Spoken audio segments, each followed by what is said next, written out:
अल्पसंख्यकों के मामले में उन्होंने किसको बोला? मुसलमानों को भी बोला, दलितों को भी बोला, आदिवासियों को भी बोला, पिछड़ों को भी बोला, महिलाओं के लिए भी बोला, सबको उन्होंने शामिल करा। लेकिन इन्होंने उसमें से सिर्फ अपने मतलब की एक क्लिप निकाल के ये मुसलमानों का पहला अधिकार है उसको लेकर उन्होंने चला दिया। जो मुस्लिम का उन्होंने प्रिय उनका सब्जेक्ट है जिसपे उन्हें बोलने के लिए पता नहीं कब से चुल मच रही थी और उनके वो मुंह से निकल। विकास के नाम पे इनके पास गिनाने के लिए कुछ नहीं है, डेवलपमेंट के नाम पे इनके पास कुछ नहीं है, बढ़ती इकोनॉमी के बारे में, बढ़ते कर्ज के बारे में जवाब देने वाले हैं नहीं। तो इन्हें लास्ट एंड फाइनल एक वही सहारा बचता है, हिंदू हिंदू मुस्लिम मुस्लिम भाषण से हिंदू और मुस्लिम पे 1 मिनट में भी ये घूम के वहीं वापस आने वाले हैं, हिंदू मुस्लिम पे आने वाले हैं। सीना चौड़ा करके घूमते थे, इससे पहले बोलते थे तो काट दिया जाता। अरे भैया 50-52 साल का तो मैं हो गया, आज तक बोलता आ रहा हूँ, मुझे तो आज तक किसी ने उंगली भी टच नहीं करी। बोलो आप कह रहे हो काट दिया, किसको काट दिया बोलते टाइम में? किसकी गर्दन काट दी बोलते टाइम? क्या बन गया? डिजिटल तो पूरा विश्व ही बन गया, पूरे विश्व में एक साथ तरक्की हो रही है। या तो अगर भारत में तरक्की हो रही थी तो हमें समझ में आता। डिजिटल युग की शुरुआत किसने करी थी भाई साहब? सबसे पहले कंप्यूटर कौन लाया था? जिनको आज ये बैठ के भर भर के कोसते कांग्रेस कांग्रेस कांग्रेस। सबसे पहले जिस दिन कांग्रेस ने पहले एटीएम का उद्घाटन करा था उस दिन वहां बैलगाड़ी में बैठ के प्रदर्शन करने पहुंचे थे अटल बिहारी वाजपेयी साहब। बैलगाड़ी में संसद पहुंचे थे कि एटीएम आ गया, कंप्यूटर आ गया, अब तो हमारे देश में नौकरियां खत्म हो जाएंगी। जिस डिजिटल पे आज ये कॉलर खड़े कर रहे हैं, किस वजह से खड़े कर रहे हैं? बेस कहां था?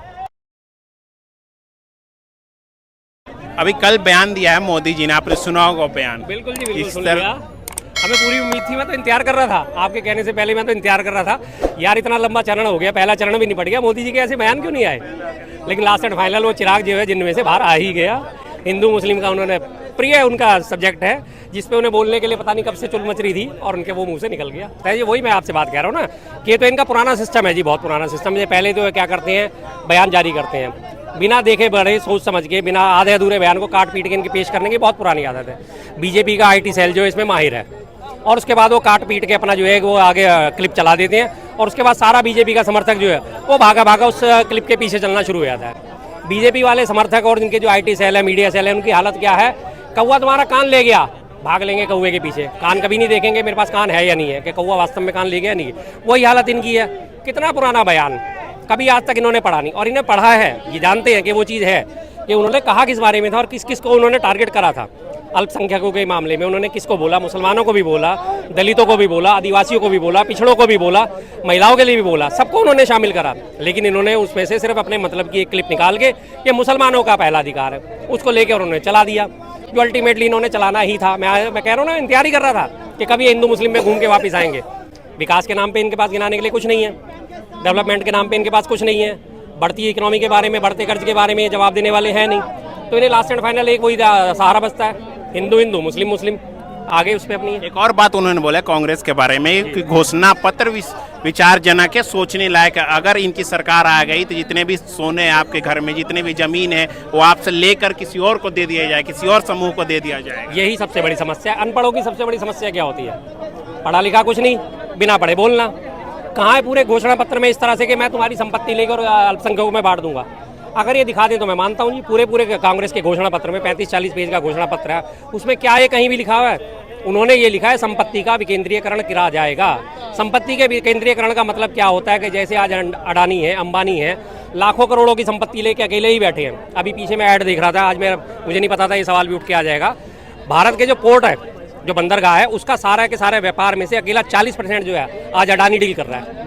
प्राइवेट कंपनी है, 40% बंदरगाहों पे उसका कब्जा हो चुका है और बाकियों पे भी कब्जा लेने की तैयारी में चल रहा है। रेल उसने तो अपने कब्जे में ले ली है, अडानी की आपने देखा होगा, मालगाड़ियाँ चल रही हैं, अडानी लिखा हुआ है, आपने देखा ही होगा। एयरपोर्ट उसने तो अपने कब्जे में कर लिए। तो उस चीज़ के बारे में उन्होंने बोला गया था कि संपत्ति का विकेंद्रीयकरण करेंगे, तो कोई भी एक ऐसी फैमिली, कोई भी एक ऐसा समूह जो है हमारे देश पर हावी ना हो जाए।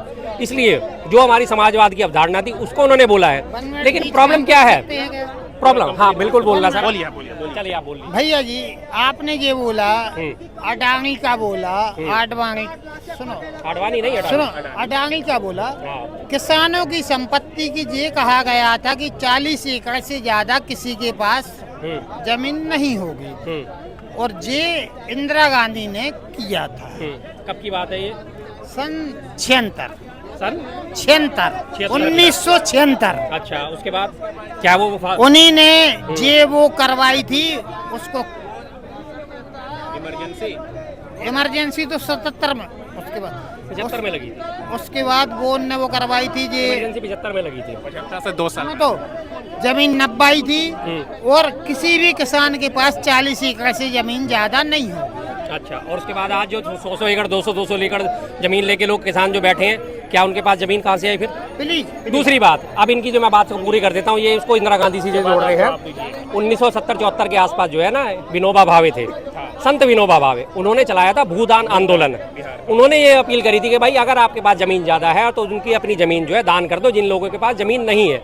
उन्होंने भूदान आंदोलन चलाया था, जिसमें उन्होंने अपील करी थी कि भाई 40 एकड़ आप ये बात कर रहे हैं, अगर आपके पास है और इसमें आप गुजारा कर सकते हो तो एक्स्ट्रा जो है वो आप उनको दे दो कि जो भूमिहीन है। कानून कोई नहीं बनाया था, एक अपील करना कि भाई मेरे पास आपके पास 50,000 रुपए हैं। आंदोलन चला था, भूदान आंदोलन जिसको कहा जाता है। कंफ्यूज हो जाते हैं, याद नहीं रहता। खैर कोई बात नहीं, इनकी ऐसी कोई दिक्कत नहीं है। हाँ जी, आप दे दीजिए। आप उसके बाद नसबंदी आंदोलन भी चला। हाँ, आप बोलिए उस पर। ठीक है जी।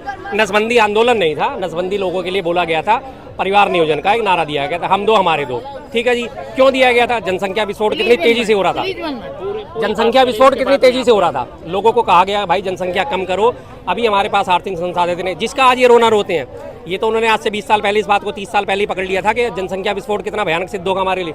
अभी आज कहते हैं कि जी भारत में नौकरियों की कमी क्यों है? क्योंकि जनसंख्या बहुत बढ़ गई है। तो भाई उसी जनसंख्या को कंट्रोल करने के लिए तो लाए थे वो, तो वो गलत क्यों थे ये बताओ। आप बोलिए। वक्फ बोर्ड जो होता है, तो इनने कोई आंदोलन नहीं किया उस समय पर, क्योंकि इनको नसबंदी की जरूरत नहीं थी। इनने ये किया था कि नसबंदी मत करो। वक्फ बोर्ड ने ये कहा था, वक्फ बोर्ड ने ये कहा था कि नसबंदी नहीं होगी। और वर्तमान स्थिति ये, प्लीज वर्तमान स्थिति ये, आपके कितने बच्चे हैं प्लीज आप बता दो, आपके कितने बच्चे हैं? मेरे तो 2 ही बेटे हैं। दूसरी बात, हाँ नहीं वो तो इनकी खैर मेंटेलिटी है।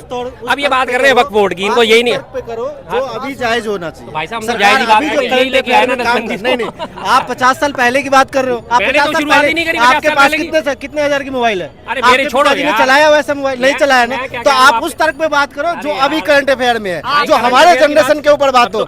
आज हमने 50 साल पहले की इतिहास उठा के देखेंगे तो हम आज हमारे पिताजी चाहे हमारे दादाजी बैलगाड़ी पे चलते थे, तो हम भी चलेंगे क्या बैलगाड़ी पे? हमारी ख्वाहिश है ना कि हम ओडी चलाएं।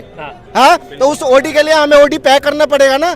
तो आप उस पर क्यों नहीं सोच रहे हो? आप 50 साल पीछे जा रहे हो। इंदिरा गांधी ने नसबंदी कराई, ये कराई, वो कराई। सवाल उन्होंने किया। नहीं, ये चीज गलत है। आप करंट देखो कि सरकार करंट हमारे लिए क्या कर रहा है। आप उस तर्क पे बात क्या किया आप करंट के ऊपर बात 50 साल पुरानी बात नहीं उन्होंने शुरू करी। क्या आप कर रहे हो? आप कह रहे हो कि कांग्रेस आंसर दे रहा हूँ, विरोध नहीं कर रहा। मैं आंसर क्या दे रहा हूँ, किया देने सर का सवाल? मैं यही कह रहा हूँ कि आप कह रहे हो ना कि कांग्रेस किसी का बुरा नहीं करा, हाँ। तो भला भी नहीं करा, अच्छा भला भी नहीं करा। जैसे खड़े हो आप अरे तो फिर वही बात तो है ना। आज आप साल कैसे रही है बताइए। सर हमारे लिए तो बेस्ट है और हमारे बच्चे के लिए बेस्ट है, समझ गए? क्यों सर, क्यों बेस्ट है? क्या हुआ? बेस्ट क्या हुआ? सब कुछ बेस्ट है। सर एक दो देश की तरक्की है, मान सम्मान बढ़ रहा है। सीना छोड़ा करके अभी रोड पे खड़े होके बोल रहे हैं, ठीक है ना? नहीं बोलते, करने से रोक लेता था। अच्छा, ये लास्ट एंड फाइनल वहीं आएंगे जहाँ से बात शुरू आई थी। मैं बता देता हूँ उनकी, ये लास्ट एंड फाइनल अभी घूम के 2 मिनट में वहीं आ जाएंगे जहाँ से आपने मुद्दे की शुरुआत करी थी ना, मोदी जी के भाषण से हिंदू और मुस्लिम पे। 1 मिनट में ये घूम के वहीं वापिस आने वाले हैं। हिंदू मुस्लिम पे आने वाले हैं। सीना चौड़ा करके घूमते थे, इससे पहले बोलते थे तो काट दिया जाता। अरे भैया 50-52 साल का तो मैं हो गया, आज तक बोलता आ रहा हूँ, मुझे तो आज तक किसी ने उंगली भी टच नहीं करी। बोलो, आप कह रहे हो कि काट देते, किसको काट दिया बोलते टाइम में? किसकी गर्दन काट दी बोलते टाइम में? हैं? किसकी गर्दन काटी? यहाँ पे एक भी बंदा कह दे कि जी मेरे कोई फॉरफादर थे या मेरा दाया चाचा या मेरा मामा था और वो सड़क पे खड़ा होकर बोल रहा था और उसकी गर्दन काट दी, है कोई एक बंदा ऐसा? ऐसा ही हुआ है और ऐसे ही होता आया है, ऐसा ही होता आया है सर। लोगों से, मेरे अलावा 2-4 लोग आप पूछो जरा, किसी के साथ ऐसा हुआ है? बताइए भैया, ऐसा हुआ है कभी? पीछे आप बहुत सारे लोग, गर्दन कट गई है, पूछो जरा। और आपके घर में हुआ, ये कहना चाह रहे हैं? सर मैं यूपी से हूँ, बेसिकली मेरा नाम प्रिंस है। ये जो बता रहे हैं कि 50 साल पहले या 20 साल 30 साल पहले, तो मुझे इतना आइडेंटिफाई नहीं है, बट मैं 21 साल का हूँ। मैं इतना बता सकता हूँ कि कुछ साल पहले, 5 साल 6 साल पहले मेरा यूपी में अखिलेश की सरकार थी, तो मेरा कुछ इलाका है जैसे प्रतापगढ़ है, उनकी जगह में 8 बजे के बाद हम लोग जाते थे तो डर लगता था बाइक लेके जाएगा तो कोई छीन लेगा, चोरी हो जाएगी। That's why right. बट अब क्या है, मैं 11 बजे रात को मैं अपने कॉलेज से, मतलब यहाँ से कानपुर से, मैं कॉलेज कानपुर में रनिंग करता हूँ। कहना चाह रहा है यूपी में गुंडा राज खत्म हो गया है।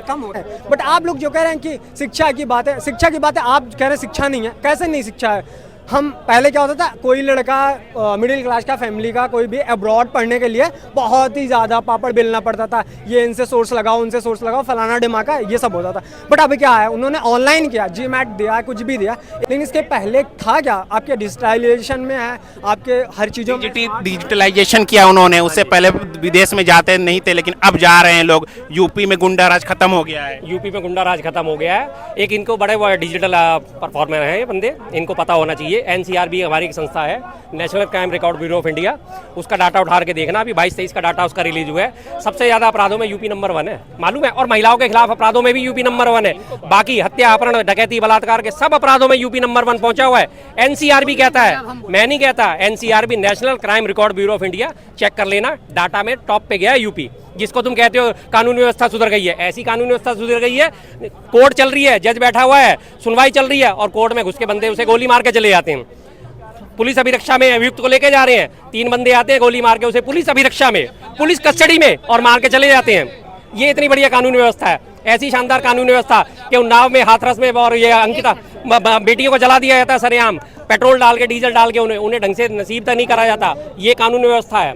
अब महिलाओं के खिलाफ अत्याचार में 16,507 मुकदमे दर्ज हुए हैं, जिनको कहते हैं कि दर्ज होना, और जो दर्ज नहीं हुए उनकी तो गिनती नहीं है। डिजिटल में बोला, भारत डिजिटल बन चुका है। डिजिटल भारत क्या बन गया? डिजिटल तो पूरा विश्व ही बन गया। पूरे विश्व में एक साथ तरक्की हो रही है। या तो अगर भारत में तरक्की हो रही थी तो हमें समझ में आता। डिजिटल युग की शुरुआत किसने करी थी भाई साहब? सबसे पहले कंप्यूटर कौन लाया था? जिनको आज ये बैठ के भर भर के कोसते हैं कांग्रेस कांग्रेस कांग्रेस, सबसे पहले जिस दिन कांग्रेस ने पहले एटीएम का उद्घाटन करा था, उस दिन वहां बैलगाड़ी में बैठ के प्रदर्शन करने पहुंचे थे अटल बिहारी वाजपेयी साहब। बैलगाड़ी में संसद पहुंचे थे कि एटीएम आ गया, कंप्यूटर आ गया, अब तो हमारे देश में नौकरियां खत्म हो जाएंगी। जिस डिजिटल में आज ये कॉलर खड़े कर रहे हैं, किस वजह से खड़े कर रहे हैं? बेस कहाँ था? नींव किसने रखी? उसको भूल जाते हैं। अब ये लोग वो हो चुके हैं टॉप पे बैठ के, अरे भाई बिल्डिंग तो मैंने बनाई है, टॉप पे बैठ के इन्हें ब्रश करने दे दिया है, पेंट करो, और इन्होंने बिल्डिंग चमका दी। नीचे नींव में पहली मंजिल, दूसरी मंजिल, तीसरी मंजिल जो लगातार बनती आ रही, उसको ये लोग भूल चुके हैं। ना ना ना ना, जो कुछ हुआ सब कुछ हुआ आज ही हुआ। आज ये 2014 में डिजिटलाइजेशन की बात करते हैं तो मोबाइल फोन कौन लेके आया था सबसे पहले? 94-95 में कौन लेके आया था? कांग्रेस की सरकार थी, उसने रास्ते खोले थे, जिसकी वजह से मोबाइल का इंट्रोडक्शन हमारे वहाँ। मोबाइल, और उससे पहले आते थे पेजर, लगभग 1 साल पेजर चले, पेजर खत्म होने के बाद मोबाइल शुरू हुए। और 2004 में जब मनमोहन सिंह जी की सरकार आई, Idea, Airtel, Voda, Uninor, Aircel, और उसके अलावा वर्जिन, टाटा, रिलायंस, सारे की सारी कितनी मोबाइल कंपनियां आई थी? याद है ने? नहीं याद होगा क्योंकि पैदाइश नहीं है तब की। क्या याद है? क्या बोलेंगे भाई?